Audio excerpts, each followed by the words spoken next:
Sure. My name's Lindsay Maddock. I'm Director of Business Development at Ingenico ePayments. My responsibility is to grow the e-commerce and digital payments business for the company in the Asia Pacific region with a specific focus on the digital travel industry vertical.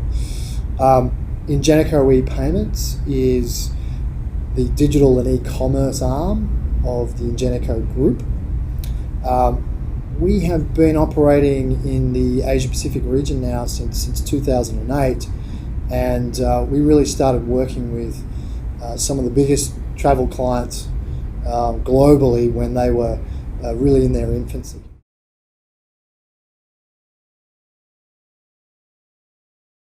The payment experience and the payment and the successful completion of that payment is really the monetization of everything that's gone on before that. So digital travel companies invest significant amounts of money and resources and intellect in acquiring customers via online marketing, search engine optimization, etc. They spend a huge amount of time on optimizing their website, giving the customer a seamless and frictionless ability to find the product and service that they want, to compare, and to easily make that purchase. The final piece is, of course, the payment, and that's the most important part, and is often overlooked in a lot of cases. We spend a lot of time with our clients working on optimization of that payment experience, be it the payment methods that are on offer, the payment authorization rate, and the performance of payment authorization and acceptance, and also user interface and an integration in that payments experience across channels.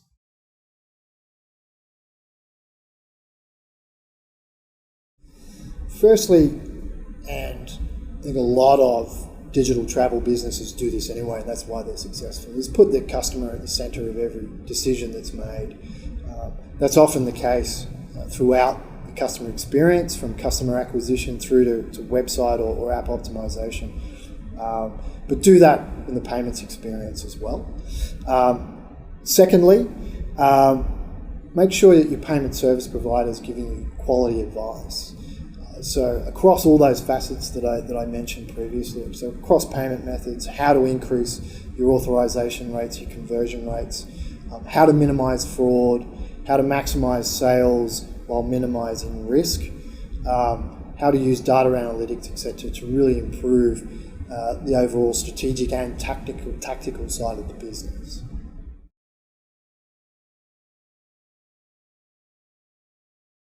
The digital travel consumer is becoming more and more discerning in their decision making with regard to who and why they are purchasing their digital products and services.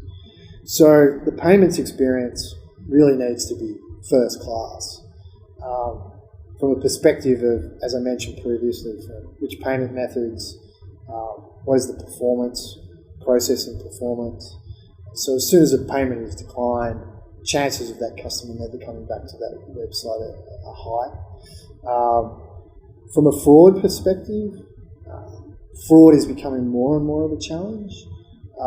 So I was speaking a couple of weeks ago with a fraud manager from an international airline, and they were telling me about the latest trend, for want of a better description, when it came to online fraud in the travel industry, and that was fake travel agents.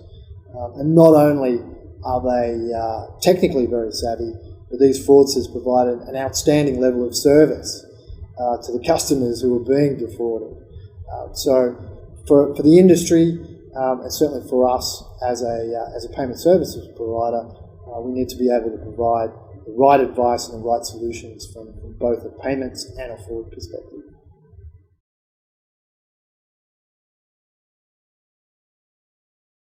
My advice would be to seek out a payment services provider such as Ingenico ePayments that can provide the right advice, some real case studies and examples of situations where they have been able to solve similar problems for existing clients.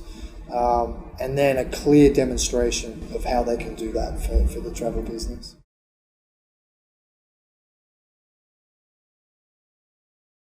Firstly, we're going to see an increase in availability and use of real-time bank transfers in the region. We're already seeing that in Europe with open banking and open APIs, and we'll start to see more of that in the Asia-Pacific region, not only from a domestic perspective, so we're seeing new payment platforms in the likes of Australia and India and China to facilitate that real-time payment processing domestically, but we'll see more of that cross-border. So there are already trials towards the end of last year where payments were successfully enabled from, say, Singapore to Thailand in real time with real-time funds availability and settlement. Secondly, mobile payments will continue to grow from a consumer acceptance perspective and also from a merchant acceptance perspective.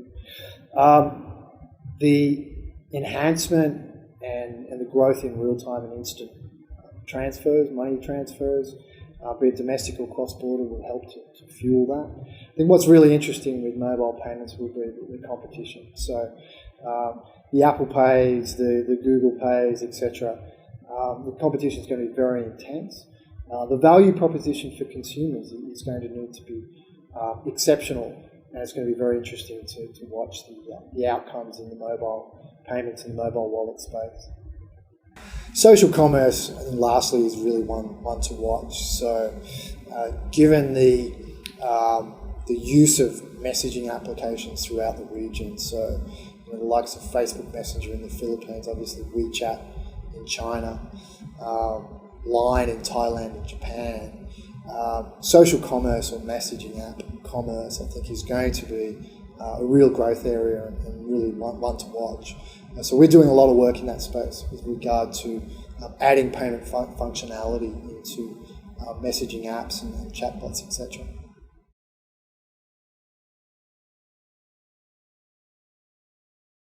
I think firstly, the quality of the delegates. So as really a service provider to the digital travel industry, this is a really excellent event for us to attend.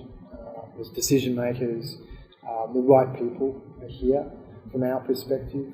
And secondly, I think the people that, and I think the general culture of the event is very engaging. So it works well for us.